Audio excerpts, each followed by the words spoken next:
पंचतंत्र की कहानी। वानर राज का बदला। एक नगर के राजा चंद्र के पुत्रों को बंदरों से खेलने का व्यसन था।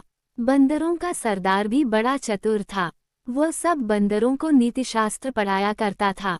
सब बंदर उसकी आज्ञा का पालन करते थे। राजपुत्र भी उन बंदरों के सरदार वानर राज को बहुत मानते थे।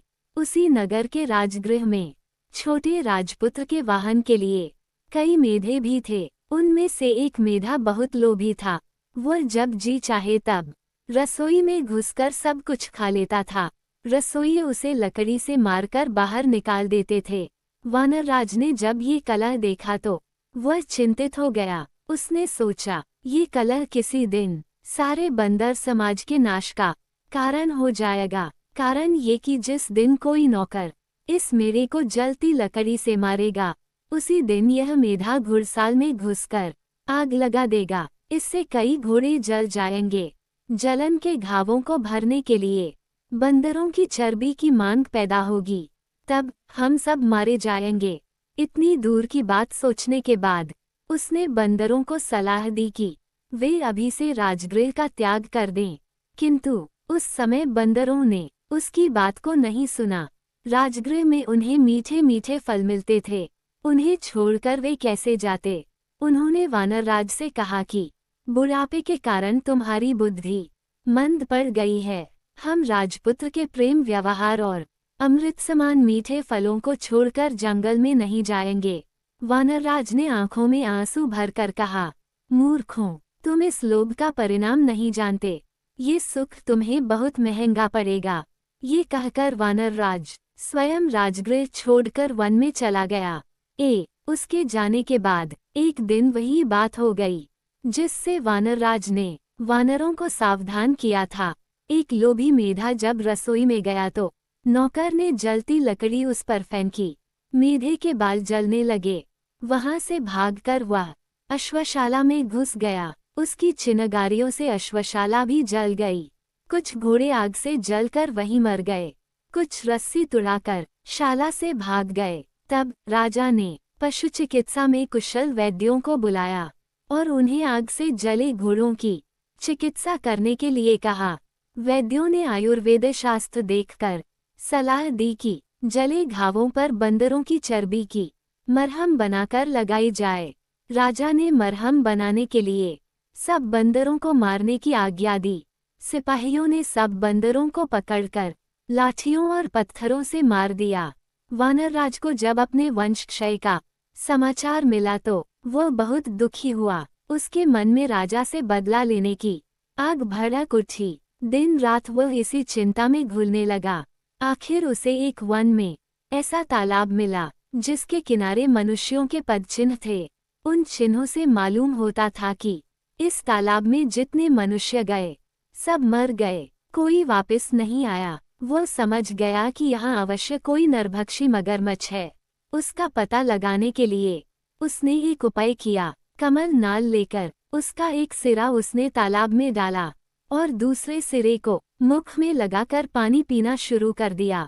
थोड़ी देर में उसके सामने ही तालाब में से एक कंठहार धारण किए हुए मगरमच्छ निकला। उसने कहा, इस तालाब में पानी पीने के लिए आकर कोई वापस नहीं गया। तूने कमल नाल द्वारा पानी पीने का उपाय करके विलक्षण बुद्धि का परिचय दिया है। मैं तेरी प्रतिभा पर प्रसन्न हूँ। तू जो वर मांगेगा मैं दूंगा। कोई सा एक वर मांग ले। वानरराज ने पूछा, मगरराज, तुम्हारी भक्षण शक्ति कितनी है?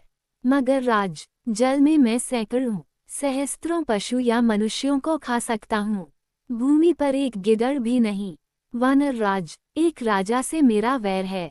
यदि तुम ये कंठहार मुझे दे दो तो मैं उसके सारे परिवार को तालाब में लाकर तुम्हारा भोजन बना सकता हूँ। Pound pound. मगरराज ने कंठहार दे दिया।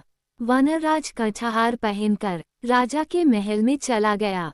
उस कंठहार की चमक दमक से सारा राजमहल जगमगा उठा। राजा ने जब वह कंठहार देखा तो पूछा, वानरराज, ये कंठहार तुम्हें कहाँ मिला? वानरराज, राजन, यहाँ से दूर वन में एक तालाब है। वहाँ रविवार के दिन सुबह के समय जो गोता लगाएगा उसे वह कछार मिल जाएगा। राजा ने इच्छा प्रकट की वह भी समस्त परिवार तथा दरबारियों समेत उस तालाब में जाकर स्नान करेगा, जिससे सबको एक एक कछार की प्राप्ति हो जाएगी। निश्चित दिन राजा समेत सभी लोग वानरराज के साथ तालाब पर पहुंच गए। किसी को यह न सूझा कि ऐसा कभी संभव नहीं हो सकता। तृष्णा सबको अंधा बना देती है। सैकड़ों वाला हजारों चाहता है, हजारों वाला लाखों की तृष्णा रखता है। लक्षपति करोड़पति बनने की धुन में लगा रहता है। मनुष्य का शरीर जराजीर्ण हो जाता है, लेकिन तृष्णा सदा जवान रहती है। राजा की तृष्णा भी उसे उसके काल के मुख तक ले आई। सुबह होने पर सब लोग जलाशय में प्रवेश करने को तैयार हुए। वानरराज ने राजा से कहा, आप थोड़ा ठहर जाएं, पहले और लोगों को कछार लेने दीजिए। आप मेरे साथ जलाशय में प्रवेश कीजिएगा। हम ऐसे स्थान पर प्रवेश करेंगे जहां सबसे अधिक कछार मिलेंगे। जितने लोग जलाशय में गए सब डूब गए, कोई ऊपर न आया। उन्हें देरी होती देख राजा ने चिंतित होकर वानरराज की ओर देखा। वानरराज तुरंत वृक्ष की ऊंची शाखा पर चढ़कर बोला, महाराज, तुम्हारे सब बंधु बांधवों को जलाशय में बैठे राक्षस ने खा लिया है। तुमने मेरे कुल का नाश किया था, मैंने तुम्हारा कुल नष्ट कर दिया। मुझे बदला लेना था, ले लिया। जाओ, राजमहल को वापस चले जाओ। राजा क्रोध से पागल हो रहा था, किंतु अब कोई उपाय नहीं था। वानरराज ने सामान्य नीति का पालन किया था। हिंसा का उत्तर प्रतिहिंसा से और दुष्टता का उत्तर दुष्टता से देना ही व्यावहारिक नीति है। राजा के वापस जाने के बाद मगरराज तालाब से निकला। उसने वानरराज की बुद्धिमत्ता की बहुत प्रशंसा की। सीख, लोभ बुद्धि पर पर्दा डाल देता है।